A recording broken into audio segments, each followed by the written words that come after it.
impressed with how small it is. It's really easy to like take around the house and film little tiny shots of literally anything and everything. It's easy to pop up on different surfaces and whatnot. I do, like, if I do get a GoPro for myself, I definitely need to get one of the tripod or something. Secondly, if I am filming like this, because it doesn't have a like pop out screen, I think some of the later models, it is hard to know whether I'm in screen or like in frame. It's hard to know if the footage that you're currently watching is any good until I also watch it and edit it back. It's really easy to use, like the overall view and like the buttons, and like for such a small camera, like it looks like a toy. It is so tiny, but it's actually really, really easy to use. Still good quality from what I've seen so far. Like I haven't actually imported any of the footage yet, but I haven't actually imported any of that footage to the computer or iPad and actually analyzed it or looked at it, and it is such a tiny screen on the GoPro because it's a tiny camera. So I'm really, so far I am liking it. Hello, hi, welcome back. My name is Emma and I create art videos, creative videos, all sorts of videos. Today's video is about the GoPro 4. What I think of it. I haven't done research, or a lot of research at least, and I don't know a heap about this sort of stuff. So this is just like my opinions, my personal experiences, and how I have found the device, how it compares to things that I've used in the past. So straight off the bat, like obviously, or if you've never used one before, it films with like I think it's called a fish eye lens or fish eye view. So everything is sort of bald a little bit. So your face looks a little bit wider, I suppose, and everything sort of moves in a way that some people can find a little bit disorientating, or that's probably not the right word, like can kind of make you dizzy, I guess.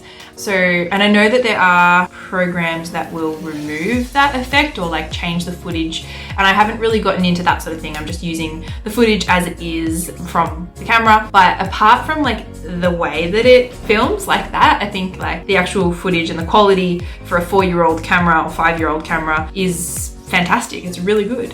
The camera is moving. No, it's still moving. I would be using it now, but I left it on and it needs to charge, and this is the time that I have to film this video, so I'm using my phone. I actually have a video that I'm preparing at the moment that will come out later, which is like a comparison between phone footage and GoPro footage, and I think that that's really interesting. We're moving again. Oh my goodness.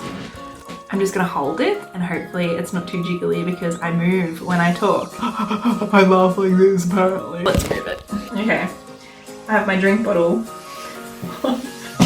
If I had my camera, I would take a photo of what is currently happening with my situation. Let's turn the GoPro on. See if there's enough battery to record my situation.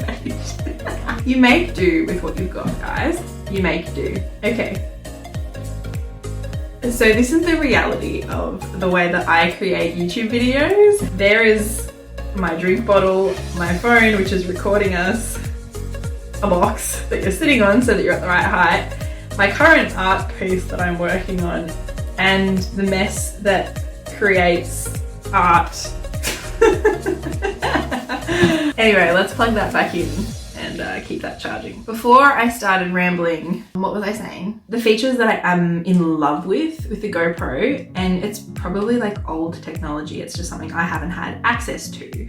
So what I was doing, and this is another video idea that I'm going to put out, is like how I edit my videos and what programs I use and how I do it, and from like start to finish. I know I've done it before, but everything changes so often, so I thought I'd do another one for you if that's something that you'd be interested in. Even if you're not interested, I'm probably still gonna put it up.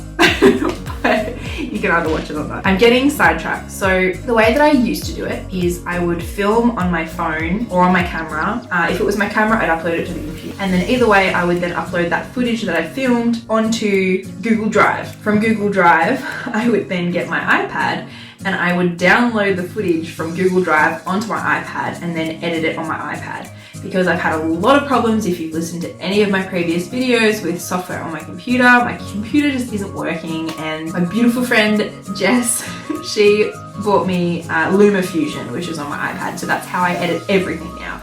But back to the GoPro and how this relates to everything is the GoPro actually connects directly to my iPad. and it'll like wirelessly. I don't have to connect it or anything, well, connect wirelessly, but like with cords or anything, it actually connects, and it allows me to input all of the footage from the GoPro straight onto my iPad, and then I can edit it immediately. And it's like, it doesn't take very long, and there's still the full 1080p footage, like it's still the full quality footage that I've recorded.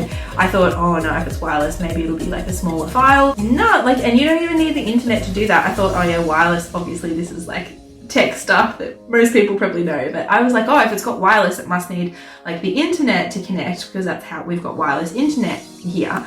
I thought, oh, maybe, you know, but no, you don't actually need the internet at all. It's actually got its own wireless inbuilt, so that's how it connects instead of Bluetooth, or maybe as well as Bluetooth. I don't know enough about this stuff, but either way, it connects to my iPad and it takes out like half of the time. So that's really cool. Like, I still have things that I'm filming on my phone, which that's what I'm doing at the moment. And for different things, I will use my phone because of the quality differences or the size of the screen, the resolution, because of the resolution sizes and things like that or the zoom. That's another reason that I would use my phone instead of the GoPro. But the GoPro is so easy to take with you and move around. Like, may have saw the zoo video that I did, all the footage prior to like this section of the video. It was all captured on the GoPro, and it's fantastic because I don't even have to think about it. Like, I could just hold it. Half the time it's a good shot, half the time it's not. But I mean, I'm barely thinking about it. I'm barely doing anything to capture those moments, and it's fantastic because I don't have to think about it. Like, I just want to capture those moments as they are. Yeah, it's easy to charge. Like, it's just a USB charger. I'm sure you can get multiple batteries for it. Again, I have not done my research, so.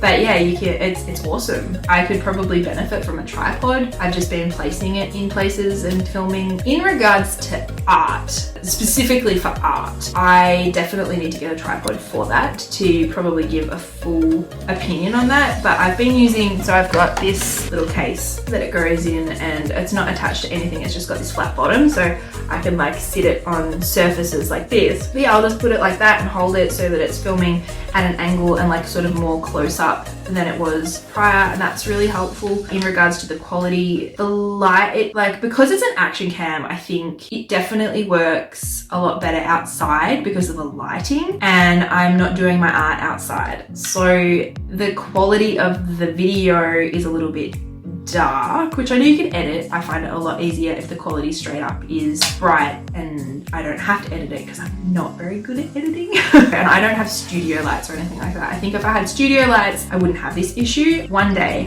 guys, I will have studio lights and a professional filming. I don't know what else to tell you. I really am liking it. I'm using it a lot, especially when I go out places because I can take it with me and it's easy. We don't do like fancy adventures often. I like sharing the things that I do with Max and with my family with you guys. So I hope you're enjoying that. I just need to find a way to help make it more efficient for my art. So a tripod or like something like that I think would be really helpful. I have a huge project planned soon. I'm actually going to be painting an entire wall in my house. I'm going to be painting Rivendell from Lord of the Rings. So stay tuned for that. That probably won't be for that video is like well into the future. Like, that's gonna take me a long time, but I think definitely having the GoPro will make it easier because I can film the whole process on this, like a time lapse, I think is what I'm planning to do.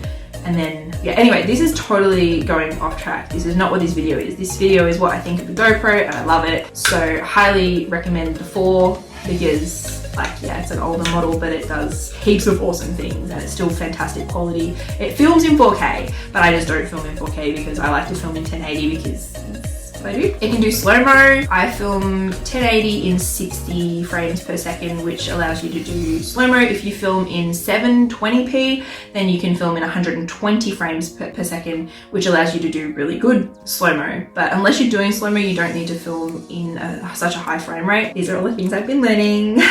So yeah, it's got all of that functionality, which is awesome. I can't even imagine what the new GoPros would do. This is cool. I like this. I'm really happy with it. So thank you, Glenn, for letting me borrow the GoPro. It's definitely something that I want to invest in. So anyway, thank you so much for watching. I hope you have enjoyed this video, and I'm sorry that I'm like looking at the screen instead of like at you guys.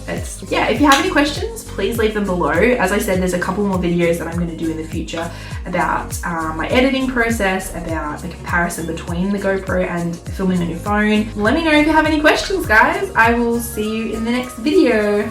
Bye!